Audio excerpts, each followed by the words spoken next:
Charles and David Koch are shrewd businessmen. Their wealth is nearly unparalleled, not only in America, but in the world. The brothers inherited a small oil company. They inherited this company from their dad. They built it into a multinational corporation that refines oil, makes carpets, manufactures fertilizers, chemicals, makes paper products, extracts minerals, produces glass, owns a cattle ranch, lots of stuff. And like most shrewd businessmen, the oil baron Koch brothers are very good at protecting and growing their prodigious future and their prodigious fortune. There's nothing un-American about that. But what is un-American is when shadowy billionaires pour unlimited money into our democracy to rig the system to benefit themselves and the wealthiest 1%. I believe in an America where economic opportunity is open to all. And based on their actions and policies they promote, the Koch brothers seem to believe in an America where the system is rigged to benefit the very wealthy. Based on Senate Republicans' ardent defense of the Koch brothers and the fact that they advocate for many of the same policies as the Koch brothers, it seems my Republican colleagues also believe in a system that benefits billionaires at the expense of the middle class. The Koch brothers are willing to invest billions to buy that America.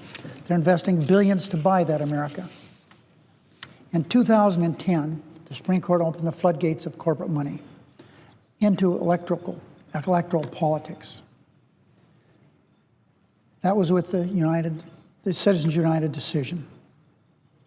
Since mega donors like Charles and David Koch can launder their huge contributions using shadowy shell groups and so-called nonprofits, it's difficult to tell exactly how much they've invested so far.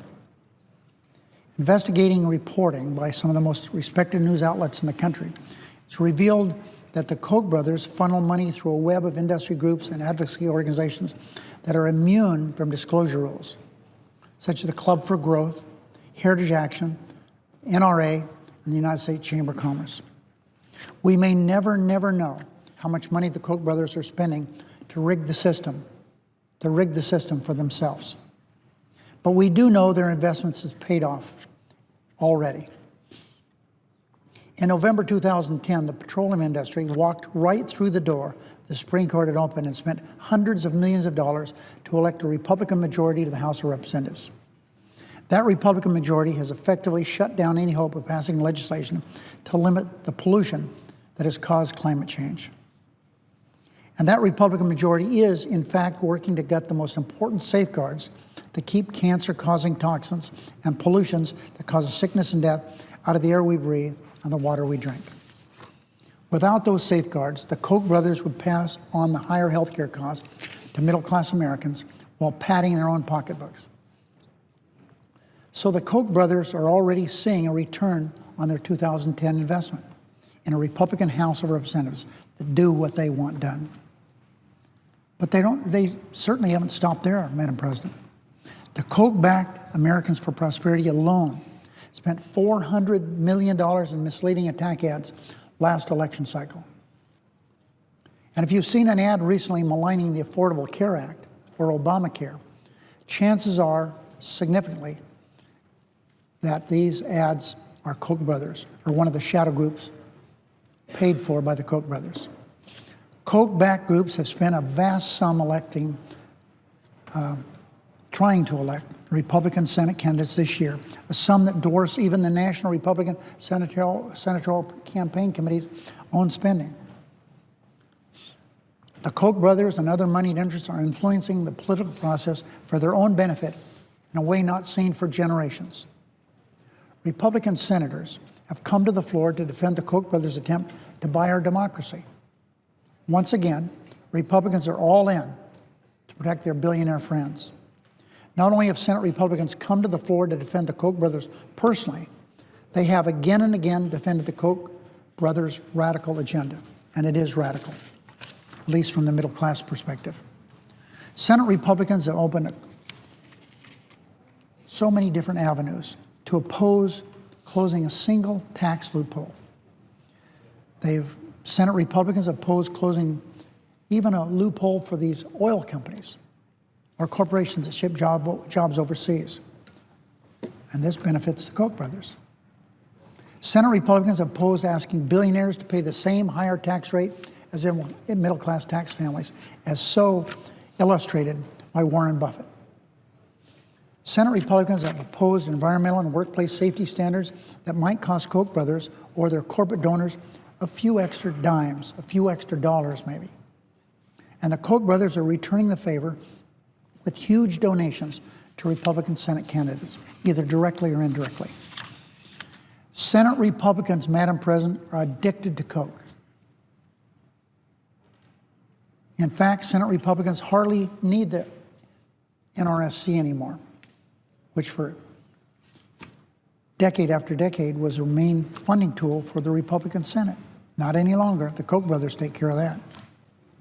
Besides, the NRSC can't hide its donors' identities, like the Koch brothers funded groups can hide their donors' identities. Senate Republicans call this freewheeling spending by anonymous donors nothing more than free speech. Free speech. Senate Republicans say whoever has the most money gets the most free speech. But that's not what America's founding fathers said.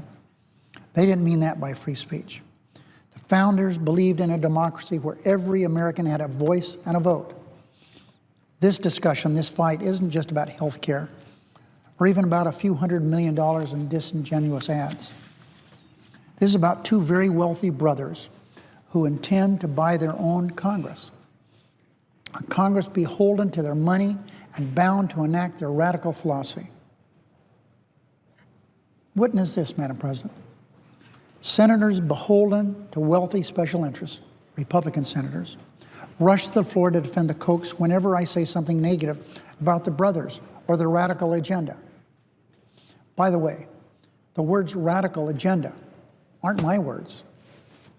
Charles Koch proudly told Brian Doherty, an editor of the magazine Reason, about his self-described, his quote, radical philosophy in 2007. And these are the same brothers who have lobbied against recognition of formaldehyde as a cancer-causing carcinogen because it might be bad for their business. These are the same brothers whose Koch Industries ranks near the top of the list of America's worst toxic air polluters. These are the same brothers whose company, according to a Bloomberg investigation, paid bribes and kickbacks to win contracts in Africa, India, and the Middle East. These are the same brothers who, according to the same report, used foreign subsidiaries to sell millions of dollars of equipment to Iran, a state sponsor of terrorism. Let's make sure we understand that, Madam President. I may not have said it quite right. These are the same brothers who, according to the same report, use foreign subsidies. I said it wrong again.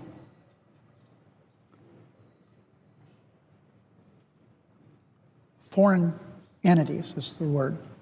Better than my trying to say the other word, which I didn't come out quite right.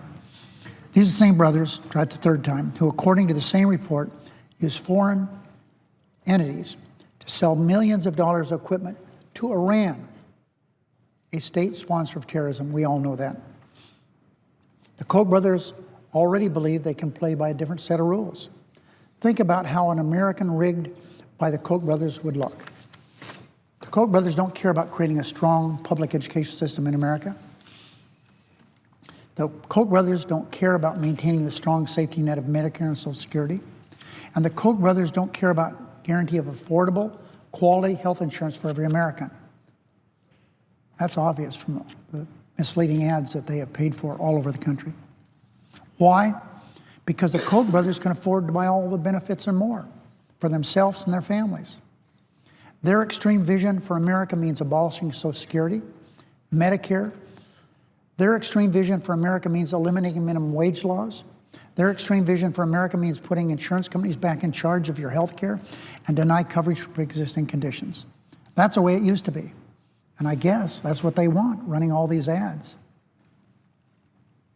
Their extreme vision for America means stripping tens of millions of people of the benefits of Affordable Care Act today. Their extreme vision for America means allowing the gap between the wages women and men earn for the same work to keep growing. Their extreme vision for America means giving giant corporations the unfettered right to dump toxins into our rivers and streams, on our mountains and in our valleys, and to give them even more tax breaks while they destroy our environment. Madam President, we Democrats have a different vision.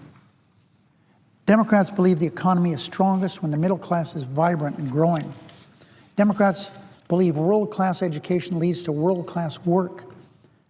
And this work is one where people are ready to take on any challenge.